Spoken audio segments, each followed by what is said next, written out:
তো আজকে সকালেই পছন্দের বিস্কুট দিয়ে ফার্স্টে চা খেয়ে নিলাম। তারপরে দেখো বিস্কুটে তো আমি এরকম সবসময় জ্যাম বা যেটাই পাই লাগিয়ে খাই, তো আজকে গুড় লাগিয়ে খাচ্ছিলাম, বেশ ভালো লাগছিলো কিন্তু। আর এই সুগার ফ্রি বিস্কুটের সাথে না আরও বেশি ভালো লাগছিলো। আর এখন দেখো ওয়েদার এত খারাপ না, মনে হয় বৃষ্টি আসবে, ওয়েদারটা এত মেঘলা হয়ে গেছিলো। তারপরেই দেখো আমি মা খেতে রেখেছিলো, তো যাচ্ছিলাম। তারপরে সন্ধ্যের দিকে দিদিভাই বলছিল বাজার যাবে, মানে চণ্ডীপুর, তো চল। আমার তো একদম যেতে ইচ্ছে করছিলো না, কিন্তু গিয়েছিলাম।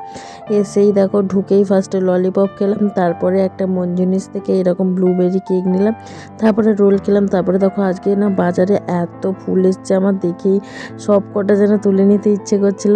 তারপরে মিয়ামোরে দেখো এখন একটা নতুন আবার পেস্ট্রি লঞ্চ করেছে। কি খাচ্ছিস তুই? বল কি খাচ্ছিস, কি খাচ্ছিস? তো এইসব করেই খেয়ে দিয়ে শুতে চলে গেলাম। তো আজকের মতো এইটুকুই, ভালো লাগলে লাইক কমেন্ট শেয়ার।